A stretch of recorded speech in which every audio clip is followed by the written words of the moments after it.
Welcome back to HQ Easy Choice, presented by Geico. We're looking at Jamie Eisenberg's starts of the week so far through the season. Jamie, we don't see him much in the offseason. This offseason, he's doing his homework. Because look at these starts of the week. Dynamic, fantastic. Jamie's been perfect. Not going to be beaten this season. We give him a lot of grease for his starts, but Jamie, I got to give you all the superlatives, man. You have been fantastic through the season so far. I followed all your guidance. What do you have for us this week for week 6? Well, thank you, Jeremy. First off, if they were all perfect, there'd be 1s next to all those positions as opposed to some 2s and 3s and 5, you know, so we still have room to get better. As Bill Belichick says, we can always get better in all 3 phases, and hopefully that will be the case. He could use some of that right now, Bill Belichick. Yeah, Bill Belichick can. Maybe I can start some of his players for him and hopefully get things going in that direction. But let's start with the start of the week for week number 6, Dave. And let's go to Matthew Stafford, who has been a little tough to trust, really, for the majority of the last couple of years. He has 1 game so far this season over 20 fantasy points, and it coincides with why not looking at who came back in Cooper Kupp, making his season debut in 2023 in week 5, as we saw Kupp and Puka Nacua both have productive games, and Stafford finally getting that 2nd touchdown, limiting the turnovers. And then we get to week 6, and it's, I don't want to say a dream matchup, but it's a pretty good one against the Arizona Cardinals. Number 6 in most fantasy points allowed to opposing quarterbacks. They made Daniel Jones look good so far this season. They were the antidote that Joe Burrow needed to get back on track last week. And now they get to face Stafford, who has a very good track record against this Cardinals defense. Faced them 5 times in the last 3 seasons, 3 of those with the Rams. He's averaging 23.8 fantasy points per game in that 5-game stretch. So I think this is going to be another productive game for Stafford. You and I are in agreement here. Heath, not so much, but Sportsline likes him better than us at number 7. So Stafford, top 10 quarterback, first time this season. And you know how I like to look at what type of defense that he's going up against. And the Cardinals play a lot of zone. They remind me of the Eagles defense. You know why? Because their current head coach is a former defensive coordinator. Who did Matthew Stafford take on last week when he threw for over 200 yards and 2 touchdowns, had his first 20-point game? Oh, it was the Eagles. But he's taken on a team that runs the same type of scheme, but with much worse talent. He should have a better game than what he had in week number 5. He missed Tutu Atwell on what would have been a 63-yard touchdown catch, just overthrew him a little bit. He has that number. We're probably saying must start across the board. No I remember when people were dropping him. Yeah, look, understandably so. He was at 66% coming into the week. Other starts for me for week 6. Got another quarterback in Trevor Lawrence. I like the setup for him against the Colts. His best game of the season so far was that week 1 game against Indianapolis. In that same game, we'll talk about Zach Moss. Yes, Zach Moss, the Colts running back, not Jonathan Taylor yet. Jordan Addison gets a boost without Justin Jefferson. Christian Kirk gets to get revenge on the 1 game that he struggled. And Josh Palmer, a good number 3 receiver for this week, as Mike Williams is still out for the season with that ACL tear. But let's talk about Zach Moss, Dave, because I think a lot of people are saying, where's Jonathan Taylor? When's Jonathan Taylor going to get going? Can we trust Jonathan Taylor?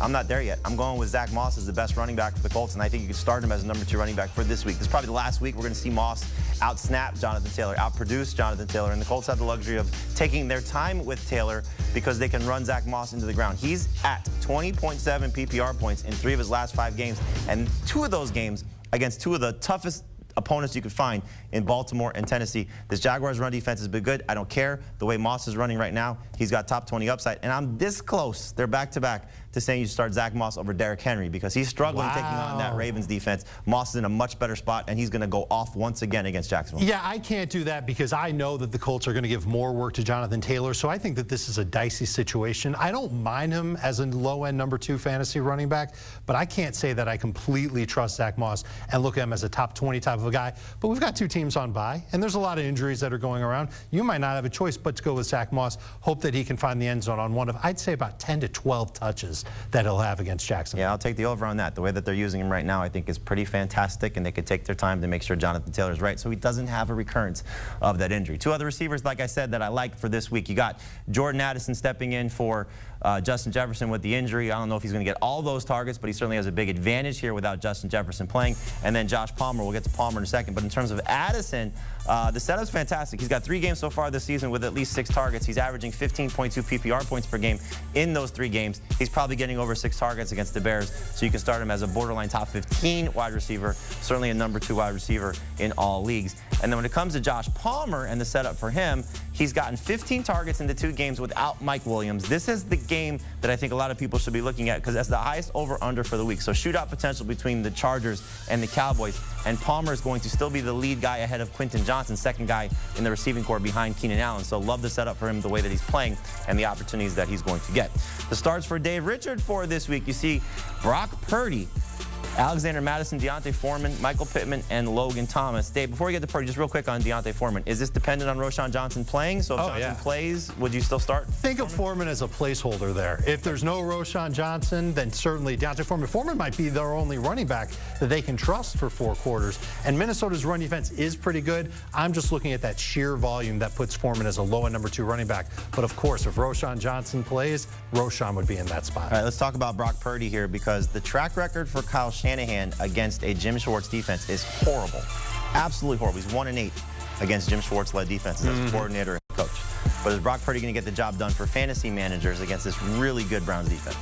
He's been getting the job done against pretty much everybody. 1 regular season game in his career where he hasn't gotten 20 fantasy points, and he should have had 20 fantasy points because he threw a lateral for a touchdown. They ruled it a lateral. We can debate whether or not it was. And he's 1-2 in the playoffs when it comes to getting 20 fantasy points. This is not a playoff game, as you obviously know. He went up against the Cowboys with a better pass rush than almost anybody in the league, certainly a more aggressive one, and he threw 4 touchdowns. I'm done questioning Brock Purdy. He is a start for me. I go back and forth between him and Matthew Stafford a little bit, but I think that Brock Purdy is certainly in that top 10 type range. I feel comfortable going with him, even against Cleveland and that tough defense. All right, let's talk about Alexander Madison because there's a change in Minnesota. Again, no Justin Jefferson.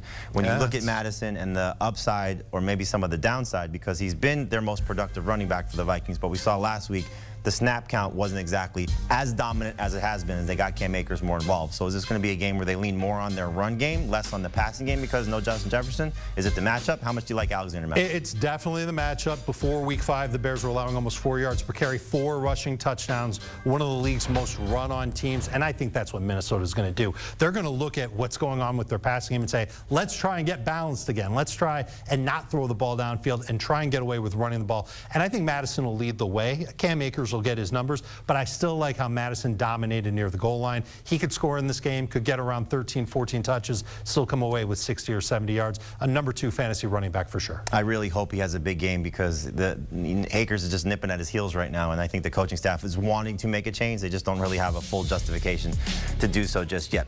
The sits for you for week 6, you got Geno Smith, Jerome Ford, Ramondre Stevenson. I don't know if I agree with that one. Garrett Wilson and Terry McLaurin. Let's start with Jerome Ford. A little bit banged up right now, dealing with knee injury coming off the bye week. You got a bad quarterback situation potentially with Deshaun Watson with the shoulder injury.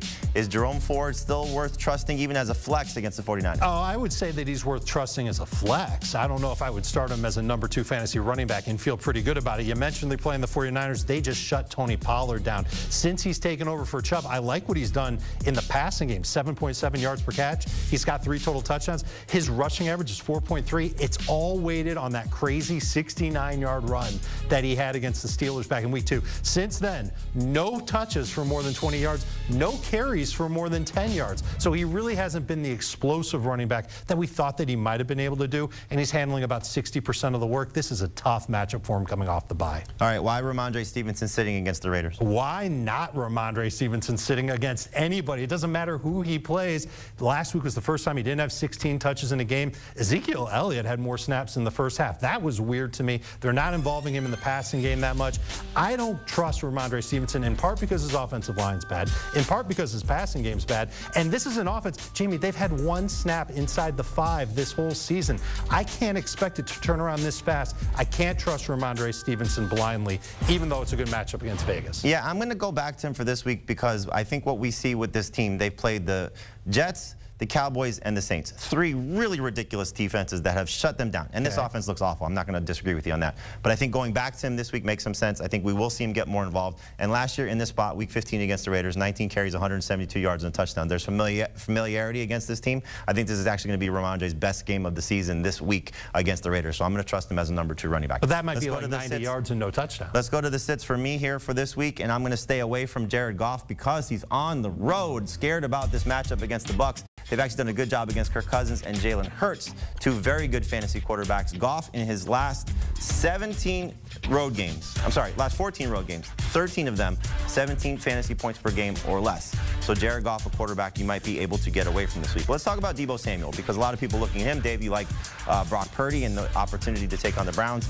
He's been getting the job done without Deebo Samuel, and that's concerning because what we saw the last 2 games, he's got more carries than targets. I think they're protecting him because of the ribs and the knee. I don't think he's 100% healthy, and the secondary has been fantastic for Cleveland. You can get away from Deebo Samuel this week and lean on, I think this actually be a good game for George Kittle, because what have we seen when there's been one guy missing or banged up? Last week, case in point, Deebo not a big factor in the passing game. Kittle goes off for 3 touchdowns, so Kittle is the safer number 2 option opposite Brandon Ayuk. And then Rachaad White is somebody like a lot of fantasy managers, okay, I'm getting him off a bye week, I'm excited to use him.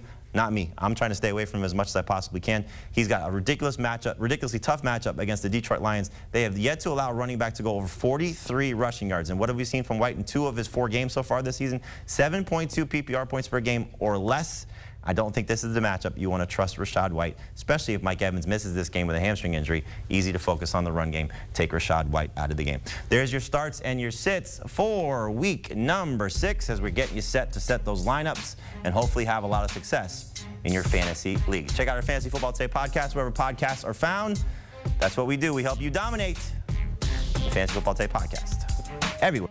That's real.